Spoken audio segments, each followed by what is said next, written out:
بسم اللہ الرحمن الرحیم۔ حضرت اللہ شاہ بخاری رحمۃ اللہ علیہ کے بارے میں علامہ یوسف بن نوری رحمۃ اللہ علیہ لکھتے ہیں کہ ایک دفعہ ضلع سورت میں سکھوں اور ہندوؤں کی ایک دعوت پر ایک تقریر منظور فرمائی۔ ایک تھیٹر ہال کا انتخاب ہوا۔ جامعہ ڈھابیل کے اساتذہ و طلباء بھی شریک تھے۔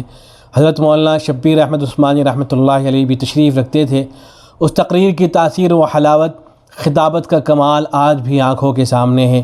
اس کی شیرینی کام و ذہن میں ہے۔ ہندوؤں اور سکھوں سے اللہ اکبر کے نعرے بلند کروا دیے تھے۔ اسلام کی حقانیت، اللہ کی عظمت اور توحید، گوشت خوری کے منافع، بت پرستی کی قباحت پر حیرت انگیز بیان تھا۔ حضرت علامہ شبیر احمد عثمانی رحمۃ اللہ علیہ زار و قطار رو رہے تھے۔ میں نے کبھی ان کو اتنا روتے ہوئے نہیں دیکھا۔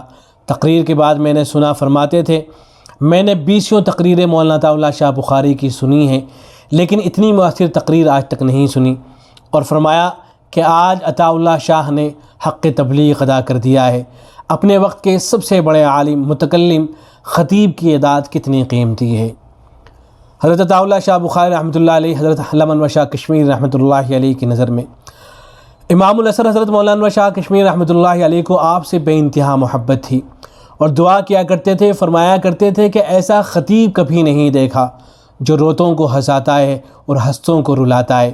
اور فرمایا کرتے تھے کہ مرزا غلام قادیانی کے خلاف ان کی ایک تقریر وہ کام کرتی ہے جو ہماری پوری تصنیف نہیں کر سکتی۔ کسی مجلس میں انہیں دیکھتے تو باوجود اس کے کہ متانت و وقار کا پہاڑ تھے، محظوظ ہوتے جس کی انتہا نہیں۔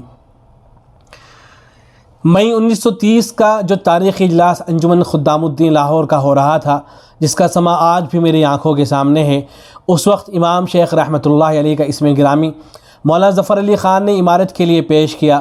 حضرت شیخ نے کھڑے ہو کر تقریر فرمائی اور اپنی کمزوری کی وجہ سے معذرت پیش کی، اور سید عطا اللہ شاہ بخاری رحمۃ اللہ علیہ کی عمارت کی نہ صرف تجویز کی بلکہ امیر بنا کر فرمایا میں بھی اس مقصد کے لیے ان کے ہاتھ پر بیعت کرتا ہوں، آپ حضرات بھی ان سے بیعت کریں، اور اپنے دونوں ہاتھ مبارک سید بخاری کے ہاتھ میں دے دیے۔ وہ منظر بھی عجیب تھا۔ مولانا عطا اللہ شاہ بخاری رو رہے تھے، کہتے تھے کہ خدا کے لیے مجھے معاف فرمائے، میں اس کا اہل نہیں ہوں، اور حضرت شیخ اصرار فرما رہے تھے۔ اس وقت سب سے پہلے مولانا عبدالعزیز گجروالا نے پہلی بیعت فرمائی، پھر مولانا ظفر علی خان مرحوم نے بیعت کی۔ راقم الحروف بھی اس مجمع میں شریک تھا اور غالباً 30 نمبر بیعت کرنے والوں میں میرا تھا۔ اس وقت شاہ جی امیر شریعت بنائے گئے اور ان کی شخصیت میں مقبولیت اور جاذبیت کا دور شروع ہوا جو اس سے پہلے کبھی نہ تھا، اور اس کے بعد اخلاص کے ساتھ خدمت کی توفیق ان کو ملی۔ وہ ان کی زندگی کا تاریخی دور ہے۔ میں سمجھتا ہوں کہ حضرت سید عطا اللہ شاہ بخاری کی یہ عام مقبولیت اور مجاہدانہ سرگرمیاں، منصفانہ خدمات اور حیرت انگیز تاثیر اور بے پناہ محبوبیت حضرت مولانا انور شاہ کشمیری رحمۃ اللہ علیہ کی کرامت تھی۔ اپنے مبارک ہاتھ جو ان کے ہاتھوں میں رکھ دیے تھے، اس کی وجہ تھی، اور حضرت مولانا انور شاہ صاحب رحمۃ اللہ علیہ کو جو قادیانی فرقے سے بغض اور عناد تھا، اس نے عطا اللہ کی صورت اختیار کر لی تھی۔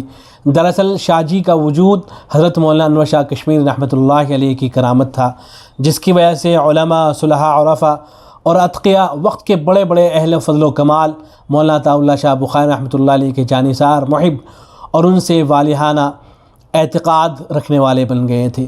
ذالک فضل اللہ یؤتیہ من یشاء واللہ ذو الفضل العظیم۔